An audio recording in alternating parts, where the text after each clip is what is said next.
নীরব নিস্তব্ধ রজনী, রাতের নিশ্ছিদ্র আধার, শুয়ে আছেন জাতির পিতা হযরত ইব্রাহিম আলাইহিস সালাম। এমন সময় তিনি স্বপ্নে দেখলেন কে যেন তাকে বলছে, হে ইব্রাহিম, তুমি কুরবানি করো। স্বপ্ন দেখে জেগে উঠেন হযরত ইব্রাহিম আলাইহিস সালাম। পরদিন সকালে তিনি 100 উট আল্লাহর পথে কুরবানি করে দিলেন। কিন্তু পরের রাতে আবার তিনি শুয়ে আছেন। আবার ভেসে এলো সেই দৈববাণী, কে যেন তাকে বলছে, হে ইব্রাহিম, তুমি কুরবানি করো। পরদিন সকালে তিনি আবারও 100 উট কুরবানি করলেন।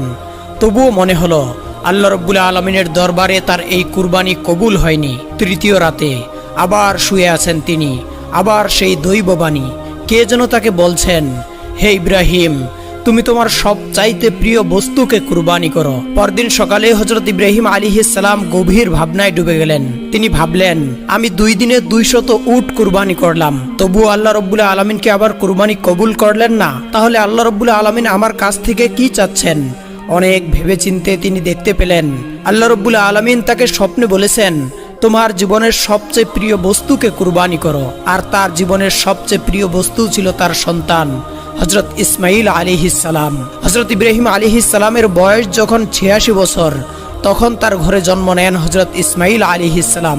এই সন্তান ছিল তার বংশধরের একমাত্র মাধ্যম, তার হৃদয়ের মহব্বত। কিন্তু আল্লাহ রাব্বুল আলামিন যখন তাকে এই প্রিয় সন্তান কুরবানির নির্দেশ দিলেন, তিনি দৃঢ় সংকল্প করলেন এবং বললেন, যদি আল্লাহর ইচ্ছা হয় যে আমি ইসমাইলকে কুরবানি করি, তবে আমি পিছপা হব না।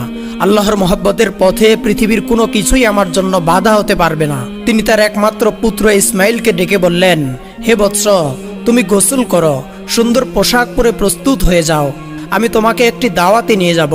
হযরত ইসমাইল আলাইহিস সালাম ছোটবেলা থেকেই পিতার সান্নিধ্য থেকে বঞ্চিত ছিলেন। পিতার সঙ্গে দাওয়াতে যাওয়ার কথা শুনে তার মন আনন্দে নেচে উঠল।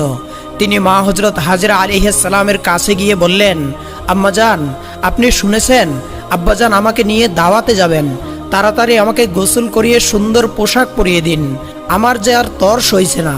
হযরত হাজরা আলাইহিস সালাম জিজ্ঞাসা করলেন, সত্যিই কি তিনি তোমাকে নিয়ে দাওয়াতে যাবেন? ইসমাইল আলাইহিস সালাম বললেন, আপনি আব্বাজানকে জিজ্ঞাসা করে দেখুন না। হযরত হাজরা আলাইহিস সালাম যখন হযরত ইব্রাহিম আলাইহিস সালামকে জিজ্ঞাসা করলেন, আমার প্রাণের স্বামী, শুনলাম আপনি নাকি ইসমাইলকে নিয়ে দাওয়াতে যাবেন। তিনি বললেন, হ্যাঁ, তুমি ঠিকই শুনেছ, ইসমাইলকে গোসল করিয়ে সুন্দর পোশাক পরিয়ে দাও, আমি তাকে নিয়ে দাওয়াতে যাব।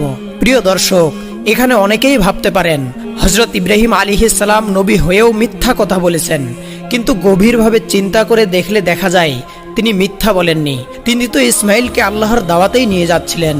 হযরত হাজরা আলাইহিস সালাম ইসমাইলকে গোসল করিয়ে সুন্দর পোশাকে সাজিয়ে স্বামীর হাতে তুলে দিলেন। তিনি বললেন, হে আমার প্রাণের স্বামী, আমি ইসমাইলকে ছোট থেকে লালন পালন করেছি, কখনো তাকে আমার দৃষ্টির আড়াল করিনি। আপনি তাকে সব সময় চোখে চোখে রাখবেন, যতক্ষণ না আপনি ফিরে আসছেন আমি ততক্ষণ উদ্বিগ্ন থাকব। এই কথা শুনে হযরত ইব্রাহিম আলাইহিস সালামের হৃদয়ে ঝড় উঠল। তিনি মুখ ফুটে কিছু বলতে পারলেন না, তার চোখে অশ্রু জমেছিল, কিন্তু আল্লাহর মহব্বতের জন্য তিনি তা চেপে রাখলেন। এরপর তিনি হযরত ইসমাইল আলাইহিস সালামকে নিয়ে মিনার পাহাড়ের উদ্দেশ্যে রওনা করলেন। পথিমধ্যে অভিশপ্ত ইবলিস দেখল হযরত ইব্রাহিম আলাইহিস সালাম আল্লাহর আদেশ পালনের জন্য তার একমাত্র পুত্র ইসমাইলকে কুরবানি করতে দৃঢ় প্রতিজ্ঞ। ইবলিসের সহ্য হলো না। সে ভাবল, আমি মানব জাতির জন্য বেহেশত থেকে বিতাড়িত হয়েছি, জাহান্নামী হয়েছি আমি, আর এই ইব্রাহিম আল্লাহর প্রিয় হবে, এটা কিভাবে সহ্য করব আমি? সে ষড়যন্ত্র শুরু করলো। প্রথমে সে হযরত হাজরা আলাইহিস সালামের কাছে একজন ভালো মানুষের বেশে গিয়ে বলল, হে হাজরা, তুমি কি জানো ইব্রাহিম তোমার সন্তানকে কোথায় নিয়ে যাচ্ছে? হযরত হাজরা আলাইহিস সালাম বললেন, কেন? তিনি তাকে দাওয়াতে নিয়ে যাচ্ছেন। ইবলিস বলল, তোমার স্বামী তোমাকে ধোঁকা দিয়েছে, সেই ইসমাইলকে মিনার পাহাড়ে জবাই করার জন্য নিয়ে যাচ্ছে। হযরত হাজরা আলাইহিস সালাম তেজস্বী কণ্ঠে বললেন, আমার স্বামী আল্লাহর নবী, তিনি আমাকে কিভাবে ধোঁকা দেবেন? তুমি কে? কেন আমার স্বামীর বিরুদ্ধে মিথ্যা প্ররোচনা দিচ্ছ? এখনই আমার সামনে থেকে দূরে চলে যাও। ইবলিস আবার প্ররোচনা দিয়ে বলল, যখন দেখবে ইব্রাহিম তোমার সন্তানকে জবেহ করেছে, তখন বুঝবে। হযরত হাজরা আলাইহিস সালাম বললেন, যদি আল্লাহ আমার ইসমাইলকে তার পথে কুরবানি করার জন্য কবুল করেন, তবে এর চেয়ে সৌভাগ্যের বিষয় আমার জন্য আর কি হতে পারে?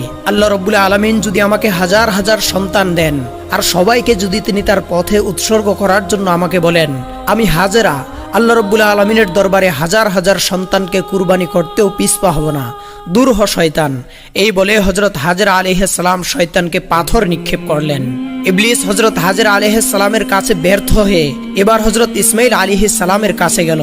তিনি তার পিতার পিছনে হাঁটছিলেন। ইবলিস তাকে ডেকে বলল, হে ইসমাইল, তুমি কি জানো তোমার পিতা তোমাকে কোথায় নিয়ে যাচ্ছেন? ইসমাইল বললেন, কেন, দাওয়াতে নিয়ে যাচ্ছেন? ইবলিস বলল, তোমার পিতা তোমাকে ধোঁকা দিয়েছে, সে তোমাকে মিনার পাহাড়ে জবাই করতে নিয়ে যাচ্ছে, আর এই নির্দেশ আল্লাহ তাআলাই তাকে দিয়েছে। হযরত ইসমাইল আলাইহিস সালাম বললেন, এটা কি যুক্তির কথা যে একজন পিতা তার সন্তানকে জবেহ করবেন? আমি তো তার একমাত্র সন্তান, এতদিন পর তিনি আমার সঙ্গে দেখা করতে এসেছেন। ইবলিস বলল, তোমার পিতা আল্লাহর নির্দেশ পালন করতে গিয়ে তোমাকে জবেহ করবেন। ইসমাইল আলাইহিস সালাম বললেন, যদি আল্লাহ আমাকে তার পথে কুরবানি করার জন্য কবুল করেন, তবে এর চাইতে বড় সৌভাগ্য আমার জন্য আর কি হতে পারে? তুমি শয়তান, আমি আল্লাহর প্রার্থনা আশ্রয় করছি, দূর হয়ে যাও। এই বলে হযরত ইসমাইল আলাইহিস সালাম ইবলিসের দিকে পাথর ছুড়লেন। এই ঘটনার স্মরণে আজও হাজিরা হজে গিয়ে শয়তানকে পাথর মারেন। হযরত ইব্রাহিম আলাইহিস সালাম নিজ পুত্র ইসমাইলকে নিয়ে মিনার প্রান্তরে পৌঁছালেন।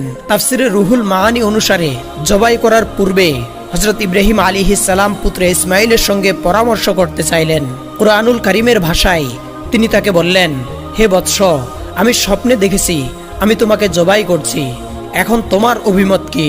হযরত ইসমাইল আলাইহিস সালাম বললেন, হে পিতা, আপনি যা আদিষ্ট হয়েছেন তাই করুন, ইনশাআল্লাহ আপনি আমাকে ধৈর্যশীলদের মধ্যে পাবেন। হযরত ইসমাইল আলাইহিস সালামের এই জবাব শুনে হযরত ইব্রাহিম আলাইহিস সালাম অত্যন্ত খুশি হলেন। ইসমাইল আলাইহিস সালাম বললেন, আব্বাজান, আমাকে জবেহ করার আগে আমার কয়েকটি অনুরোধ আছে, দয়া করে সেগুলি রক্ষা করবেন। ইব্রাহিম আলাইহিস সালাম বললেন, বৎস, তুমি যা বলবে আমি যথাসাধ্য রক্ষা করব। ইসমাইল আলাইহিস সালাম বললেন, প্রথমত আমার হাত পা ভালোভাবে বেঁধে নিন। জবেহের সময় জীবজন্তুরা হাত পা ছোড়াছুরি করে, আমিও যদি যন্ত্রণায় তা করি এবং তা যদি আপনার গায়ে লাগে, তবে আপনার প্রতি আমার বেয়াদবি হবে। আমি চাই না মৃত্যুর পূর্বে আপনার সঙ্গে বেয়াদবি করতে। দ্বিতীয়ত, জবেহের সময় আপনার চোখ কাপড় দিয়ে বেঁধে নিন। যদি আমার মুখের দিকে তাকান, তবে আপনার মনে দয়া জাগতে পারে, যা আল্লাহর আদেশ পালনে বাধা সৃষ্টি করতে পারে। আর আমি চাই না আমার প্রতি দয়ার কারণে আপনি আল্লাহর আদেশ পালন করতে গিয়ে সামান্যতম বিচ্যুত হন। তৃতীয়ত, জবেহের পর আমার রক্তমাখা জামা আমার আম্মাজানের কাছে দিয়ে তাকে আমার সালাম জানাবেন।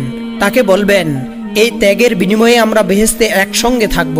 তাকে আরো বলবেন, আল্লাহর আদেশ পালনের জন্য শুকরিয়া আদায় করতে এবং আমার জন্য দুঃখ না করতে। পুত্রের এই কথায় হযরত ইব্রাহিম আলাইহিস সালামের হৃদয় ভরে গেল। তিনি আস্তিনের নিচে লুকানো দড়ি এবং ছুরি বের করলেন। ইসমাইল আলাইহিস সালামের হাত পা বেঁধে চোখে কাপড় বেঁধে মাটিতে শুইয়ে দিলেন। ছুরি হাতে নিয়ে তিনি প্রস্তুত। তার একমাত্র সন্তানকে জবেহ করতে তিনি দৃঢ় প্রতিজ্ঞ। আল্লাহর আদেশ পালনে কোনো শক্তি আজ তাকে বাধা দিতে পারবে না। এই দৃশ্য দেখে আসমান জমিনের ফেরেশতারা প্রকম্পিত হলেন। তারা আল্লাহর তাসবিহ ও পবিত্রতা ঘোষণা করতে লাগলেন। হযরত ইব্রাহিম আলাইহিস সালাম ইসমাইলের গলায় ছুরি চালাতে যাচ্ছেন। ঠিক তখনই আল্লাহ রাব্বুল আলামিন ছুরিকে নির্দেশ দিলেন, হে ছুরি, খবরদার, তুমি ইসমাইলের গলার একটি পশমও কাটবে না। তুমি যদি তার গলার একটি পশমও কাটো, তোমার জন্য জাহান্নামের আগুন নির্ধারিত হয়ে আছে। ইব্রাহিম আলাইহিস সালাম বিসমিল্লাহ বলে ছুরি চালালেন, কিন্তু ছুরি আল্লাহর নির্দেশ পেয়ে ইসমাইল আলাইহিস সালামের গলার একটি পশমও কাটল না। তিনি বারবার চেষ্টা করলেন, কিন্তু কিছুতেই গলা কাটতে পারলেন না। ইসমাইল আলাইহিস সালাম বললেন, আব্বাজান, সম্ভবত আমার প্রতি স্নেহের কারণে আপনি জোরে ছুরি চালাতে পারছেন না। আপনার সমস্ত শক্তি দিয়ে ছুরি চালান। আমরা আল্লাহর আদেশ পালনে ব্যর্থ হলে এজন্য আল্লাহর দরবারে জবাবদিহি করতে হবে। ইব্রাহিম আলাইহিস সালাম পুনরায় সর্বশক্তি দিয়ে ছুরি চালালেন, কিন্তু তবুও ছুরি কাটল না। বিরক্ত হয়ে তিনি ছুরিটি ছুঁড়ে ফেললেন। ছুরি গিয়ে লাগলো একটি পাথরের গায়ে। সঙ্গে সঙ্গে পাথরটি দ্বিখণ্ডিত হয়ে গেল। তিনি ছুরিটি তুলে নিয়ে আবার চেষ্টা করতে যাচ্ছিলেন।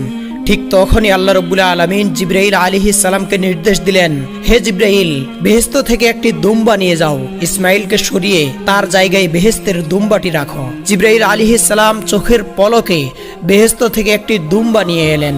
এই দুম্বাটি ছিল হযরত আদম আলাইহিস সালামের পুত্র হাবিলের কুরবানির দুম্বা, যা আল্লাহ রাব্বুল আলামিন বিশেষভাবে সংরক্ষণ করেছিলেন। জিবরাইল আলাইহিস সালাম ইসমাইল আলাইহিস সালামকে সরিয়ে দিয়ে ছুরির নিচে সেই দুম্বাটি রেখে দিলেন। ইব্রাহিম আলাইহিস সালাম ছুরি চালালেন আর দুম্বাটি কুরবানি হয়ে গেল। কুরবানি শেষে তিনি বললেন আলহামদুলিল্লাহ। তিনি মনে করেছিলেন তার পুত্র ইসমাইল কুরবানি হয়ে গেছে, কিন্তু চোখ খুলে দেখলেন ইসমাইল তার পাশে দাঁড়িয়ে। কুরবানি হয়েছে একটি বেহেশতি দুম্বা। তিনি জিবরাইল আলাইহিস সালামকে জিজ্ঞাসা করলেন, আল্লাহ কি আমার কুরবানি কবুল করেননি ভাই? আমি তো ইসমাইলকে কুরবানি করতে পারলাম না। হযরত জিবরাইল আলাইহিস সালাম বললেন, হে আল্লাহর খলিল, আল্লাহ আপনার উপর সন্তুষ্ট। আপনি তার আদেশ পালনে পুত্রকে কুরবানি করতে উদ্যত হয়েছিলেন। ইসমাইলও আল্লাহর নির্দেশ মেনে প্রাণ উৎসর্গ করতে প্রস্তুত হয়েছিল।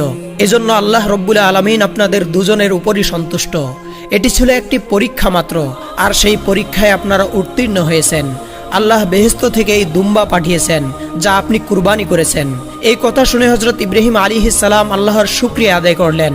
আল কুরআনুল কারীমে আল্লাহ রব্বুল আলামিন বলেছেন, যখন তারা আল্লাহর আনুগত্য প্রকাশ করল এবং ইব্রাহিম তার পুত্রকে জবেহ করার জন্য প্রস্তুত করল, তখন আমি তাকে ডেকে বললাম, হে ইব্রাহিম, তুমি তোমার স্বপ্নের আদেশ পালন করেছ। এভাবেই আমি সৎকর্মশীলদের পুরস্কৃত করি। নিশ্চয়ই এটি ছিল একটি সুস্পষ্ট পরীক্ষা।